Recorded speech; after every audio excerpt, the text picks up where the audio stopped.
Hi everyone, it's Mrs. Martinez with Martinez Art Lab. Today we're going to make a low poly portrait in Google Drawing. So the first thing we're going to do to get started is go into our Google Drive, click New, head to More, and Google Drawings. And when you've clicked on Google Drawings, the file that you're going to get, remember the very first thing we're going to do, this one's for my students, double click on Untitled Drawing. And we're going to title this with the project name, our low poly portrait, underscore, and your first and last name. So this way we're not going to lose any of the hard work that we've done. It's saved in our Google Drive now. Now, everything we're going to make from this point is going to be or become our low poly portrait. Okay, I'm going to go ahead and pull in my image first. So I will go to Insert, Image, and I'm going to search for an image on my computer. So I'll choose Upload from Computer. If you wanted to take a selfie using your webcam on your computer, you would go to Image and Camera. That's how we can get a selfie in there. Or you could search the web for a photograph. Keep in mind, anytime you're searching the web for a photograph, those photographs or images are most likely copywritten, so you don't have free use of those. So we're going to use a photograph I've taken just to be sure that we are copyright protected here. So image, upload from computer. I'm going to go to my file, and I'm going to pull in a file. And I just double clicked on it. So this is a file of me with one of my babies. So what I'm going to do, it doesn't matter if the file's blurry or not, because I'm going to be using it as a guide for my face. So I'm actually going to take this image and I'm going to crop it. So I click the crop image icon, and then whenever I see that black arrow, when I go over to one of the corners or one of the top and bottom, then I can left click and drag, and that's going to crop my image. So I need to make sure I see that arrow before I move. Remember, if I make a mistake, I can just click this undo and head back to correct my mistake. Let's see what else. Crop it just a little bit more. Once I've got the image that I want cropped, I can click that crop image icon again. So this is the image that I'm left with. I'm going to go to one of the corners to enlarge my image. So again, when I see that black arrow, I know I can enlarge it. Whenever I'm enlarging my image, I want to make sure I'm at one of the four corners so that I don't get a squished image like this. And remember, I can just click undo. So now this is the image that I'll be working with. So a couple things need to happen. What I'm first going to do is I'm going to outline my face. So just a reminder on our tools, I'll click that drop down. The tool that we're going to be using to start with is the curve tool. Then we'll be using the Polyline tool.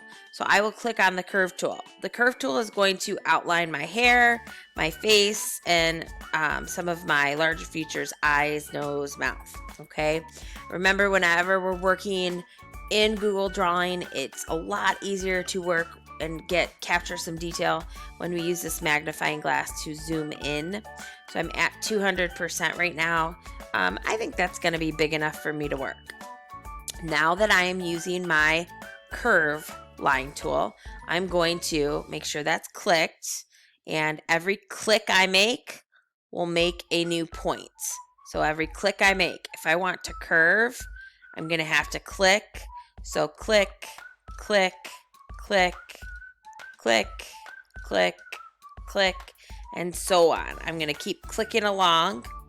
I want to make sure that my first click and my last click end together because I need to make a solid shape. So if my first click and my last click do not end at the same point, I'm not going to get a solid shape. If I accidentally click or double click when I'm doing this, I'm going to make a single line and not a solid shape. So I want to just be careful when I'm making my clicks. And remember, every click, I'm making a lot of clicks here, especially when I'm going on a curve, like around my ear here. So you want to make sure that you are making plenty of clicks to make sure that you are getting the curves that you want on your image. So my first and my last, I've clicked. Now this is my solid shape. I'll take it down to 100% so you can see. So the very first thing I'm going to do is click on my fill color, and I'm going to click transparent. I'm going to leave it as is. I need to have my border color be black so that I can see that, and I will go in and add my color in just a bit. So I'm going to go and do that same outline on my face and to finish my portrait, and then I'm going to fast forward that while I finish that up, and then we will head back and start adding the details.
Okay, so now we've got everything outlined. I'm going to select the photograph and delete it just so you can see what it looks like right now. So I've got my select arrow, I've selected the background, and I'm going to click delete just so we can see the photograph itself, or the drawing, the contour drawing itself. So now that we've got this, now we're going to start adding our shapes in.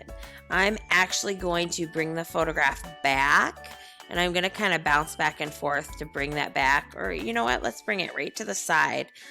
So that way I could just see the shadows when I start adding my color. So to add my color, to add my shapes first, my geometric shapes, I'm going to click that drop down arrow and I'm going to click the Polyline.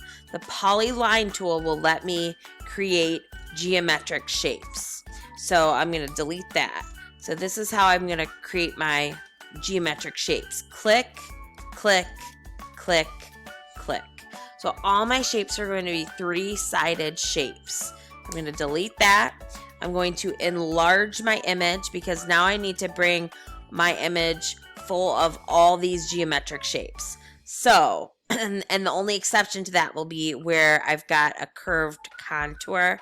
And in that case, I will just go, and I'll give you the example right now. I'm going to click, click, click, and then we'll get as close to that line as we can. And same thing, we're going to go for transparent, and then we're going to keep adding shapes. Now, here's the catch.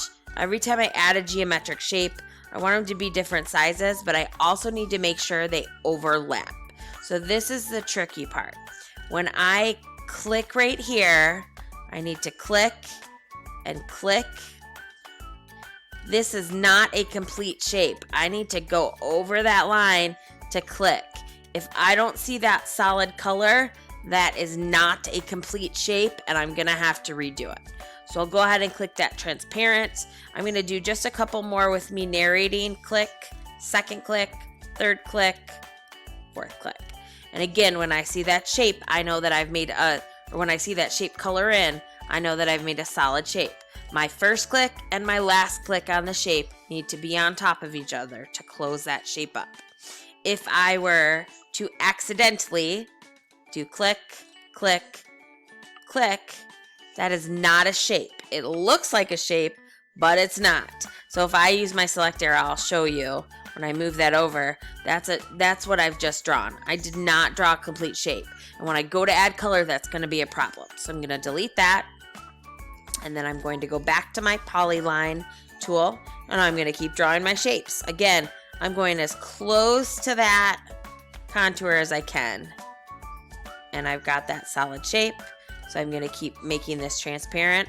I'm going to start filling up, and my shapes can be a lot smaller. So again, so I can fit that contour as much as I can. Click it transparent. So I'm going to keep filling up my hair with my geometric shapes, and then I'm going to start filling up my face with geometric shapes. These guides are here. I'm going to eventually delete all of these shapes, okay? So right now they're just there as guidelines for me to add my geometric shapes in. So I will start adding those in.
Okay, so right now we've got the geometric shapes added to my hair and to my face.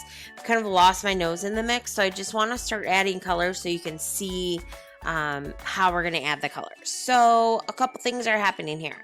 When you choose your color scheme, it can be either realistic or it can be non-realistic. I'm going to make my hair kind of a crazy color, so I'm going to pick maybe, let's do some shades of purple here. And the way we're going to do this, I'm going to use my paint bucket, my fill tool, and the select tool. So I left my face blue just so you could differentiate between my hair and my face. And I'm going to start adding color to my hair right now. And I'm going to bounce back and forth between 3 shades of purple as I do that. The way we're going to do that is select tool, select any one of those shapes in my hair, and we're going to choose the shades of purple that we want. Right now I'm going to use that dark purple and bounce back and forth between my select tool and my color tool.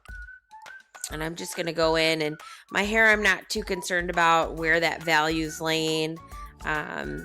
When we get into our facial, the color that we start adding to our faces, that becomes more important. But right now I just kind of want to have this cool kind of ombre look. So we're going to start with dark purple over here, and then as we go to the left, it'll get a little bit lighter. I guess we need to get the right color there. So again, I'm just selecting it with my purple, or with my black select arrow, and then I'm adding the purple. And now I'll start adding some different purples in there as we kind of lighten it up. I'm going to fast forward this while I start adding and fit it.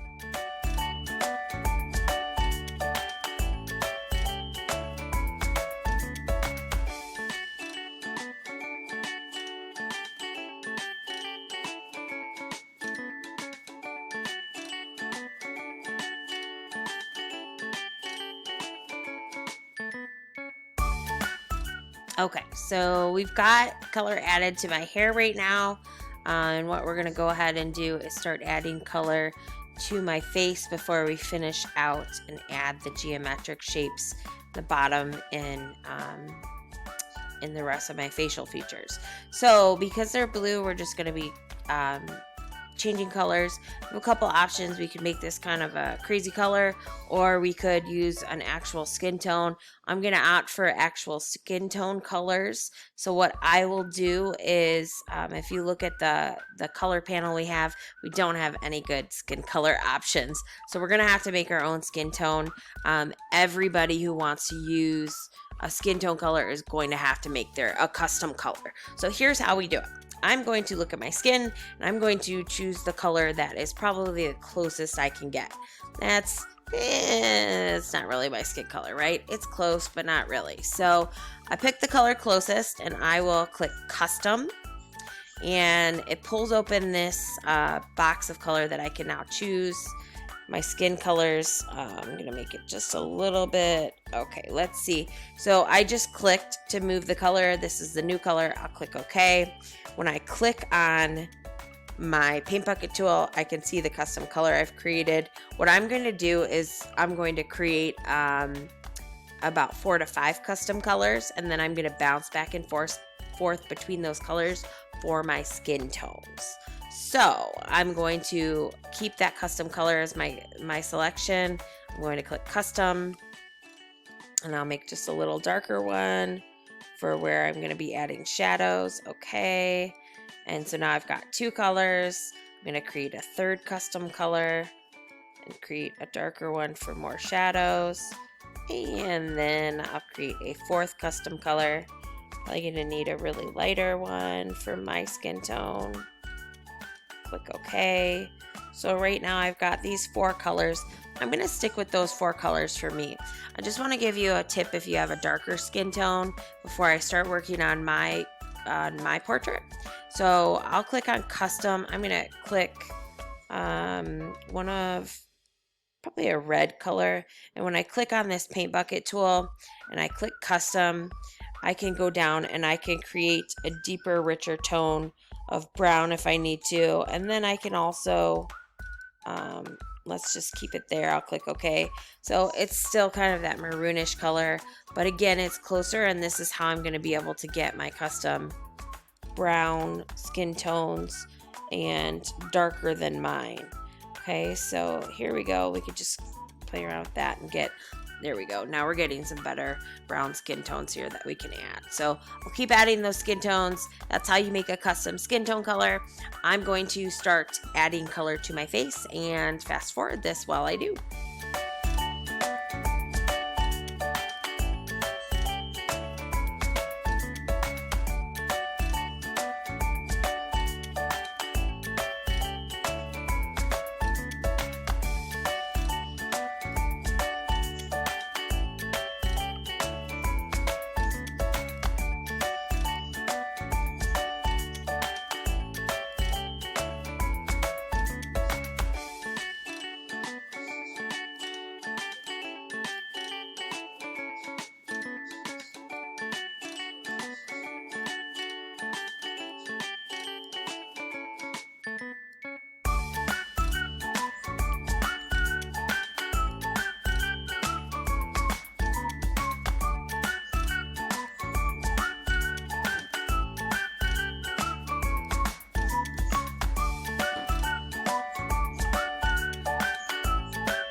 Okay, so this is the basics of doing a low poly portrait.